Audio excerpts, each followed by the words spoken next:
আসসালামু আলাইকুম বন্ধুরা, কেমন আছেন সবাই? আশা করি সকলেই অনেক ভালো আছেন। তো বন্ধুরা, শিবিরের পরিচয় গোপন করা কি আসলেই মুনাফিকি? শিবির যেহেতু ধর্মীয় ছাত্র রাজনৈতিক দল, দলীয় পরিচয় গোপন ও প্রকাশের আলোচনায় বাড়তি আরেকটা ডাইমেনশন যোগ হয়েছে, মুনাফিকির অপবাদ। মুনাফিকির একটা বৈশিষ্ট্য হলো মিথ্যা কথা বলা। কিন্তু বিষয়টা কি আসলেই এতটা সরল? মনে করেন আপনার নিয়মিত প্রচণ্ড পেট ব্যথা হয়, আমি ডাক্তার বনে গিয়ে আপনাকে ফার্মেসি থেকে গ্যাস্ট্রিকের ট্যাবলেট কিনিয়ে চিকিৎসা করতে পারি, সেটা আমার মূর্খতা।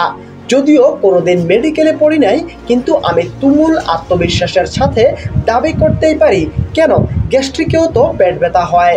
আবার অন্যদিকে একজন ডাক্তার এসে পরীক্ষা নিরীক্ষা করে ক্যান্সার আবিষ্কার করতে পারেন। মূর্খ হিসেবে আমারও স্বাধীনতা আছে ডাক্তার বনে গিয়ে ডায়াগনোসিসকে উড়িয়ে দিয়ে এগুলোকে বিগ ফার্মা আর ডাক্তারদের ভোগীচোগীর টাকা উপার্জনের ষড়যন্ত্র আখ্যা দিয়ে এবার একদম গ্যাস্ট্রিক বাদ দিয়ে বরং হোমিওপ্যাথি চিকিৎসা করার, অর্গানিক খাবারের আদেশ দেওয়ার, অ্যাপল সিডার ভিনেগার এবং চিয়া সিড দিয়ে চিকিৎসা করার। একইভাবে যে কেউ ব্যথা টেক্কা দিয়ে ছদরবদর করে একদম ছড়িয়ে ছিটিয়ে ফেলতেই পারে, এটাকে মুনাফিকি নাম দিয়ে। কিন্তু আপনারও স্বাধীনতা আছে মুনাফিকি কি জিনিস আর ইসলামে কি আছে তা বোঝার চেষ্টা করার। আচ্ছা বাদ দেন এই জটিল কথাবার্তা, আসেন রাসূলুল্লাহ সাল্লাল্লাহু আলাইহি ওয়াসাল্লামের জীবনের একটা ঘটনা দেখি।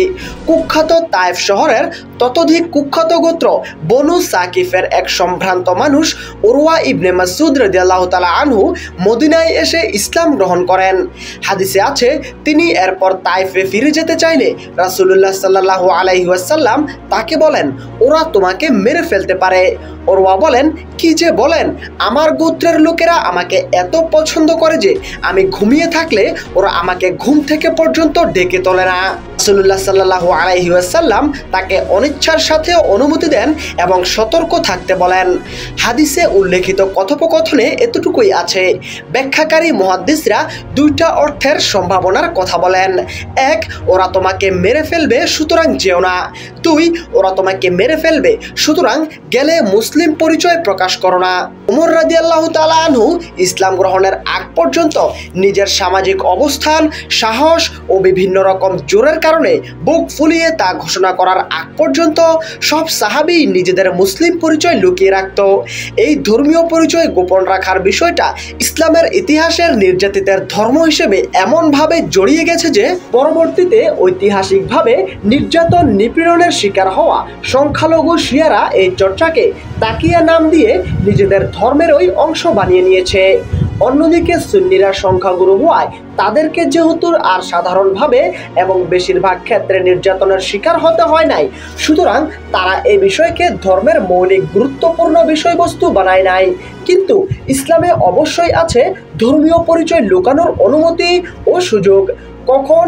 যখন এই পরিচয় প্রকাশের কারণে আপনার জীবন বিপন্ন হওয়ার সম্ভাবনা থাকে। সুতরাং আপনাকে দেখতে হবে যে শেখ হাসিনার সময়, কুত্তা লীগের সময়, ভারতের করদ-রাজ্য থাকার সময় শিবির পরিচয় প্রকাশ পেলে কি পরিণতি হতো। সৎভাবে চিন্তা করেন, এরপর ব্রেনে যদি বিবেক থাকে তাহলে মুনাফিকি আখ্যা দিতে পারবেন। আর কি রাজনৈতিক কারণে ইসলামের পরিচয় লুকানোর সুযোগ আছে? তাও আছে। রাসূল সাল্লাল্লাহু আলাইহি ওয়াসাল্লাম পরবর্তীতে মুসলিম শাসকরা পরিচয় গোপন করা স্পাইদেরকে পাঠাতেন শত্রুদের খবর সংগ্রহ করার জন্য। আপনার কি মনে হয় তারা গিয়ে ঘোষণা দিয়ে নামাজ পড়তো? সুতরাং শিবিরের পরিচয় গোপন রাখার বিষয়টাকে মুনাফিকি নাম দেওয়ার ব্যাখ্যায় দুইটা জিনিস দেখার সুযোগ আছে। একটা হলো মূর্খতা, যেটা শুরুতে বললাম। আমি যদি ডাক্তার বনে যেতে চাই এবং আপনার পেট ব্যথার চিকিৎসা করতে চাই, তখন যেমন হবে। তবে এর চেয়ে গুরুত্বপূর্ণ জিনিস যেটা দেখার সুযোগ আছে তা হলো চুলকানি। দেখবেন শিবির পরিচয় গোপন করলেও কিছু মানুষের চুলকাবে, পরিচয় প্রকাশ করলেও চুলকাবে। শিবির দাঁড়ালে চুলকাবে, শুয়ে থাকলেও চুলকাবে, ডানে গেলেও চুলকাবে, বামে গেলেও চুলকাবে। এখন আপনি যদি শিবির হন তাহলে আপনাকে সিদ্ধান্ত নিতে হবে এদের স্বতঃস্ফূর্ত ও চিরকালীন চুলকানিকে আপনি কতটা ধার্তব্যের ভেতর নেবেন।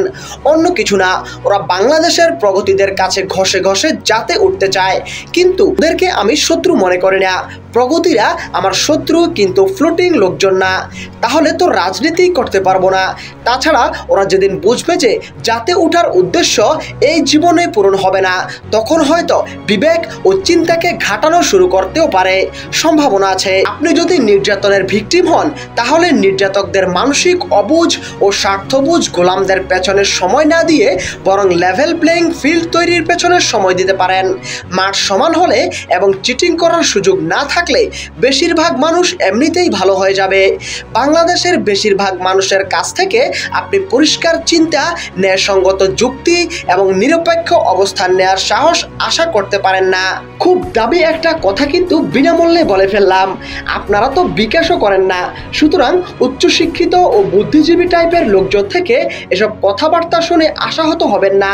তারা ন্যায় চিন্তা করতে পারলে এসব বলতেন না, কিন্তু হয়তো তাতে করে বাংলাদেশে এই অবস্থানেও যেতে পারতেন না। কি আইরনি না ব্যাপারটা? তবে এইগুলো ফাউল সব কথাবার্তা। আসল কথা হলো, পরিচয় প্রকাশ করে কাজটা কি শিবির ঠিক করেছে? তারা সম্ভবত মনে করেছে তাদের উদ্দেশ্য পূরণ হয়ে গেছে, এখন ফলাফল লুটে নেওয়ার মৌসুম। কিন্তু আসলেই কি তাই?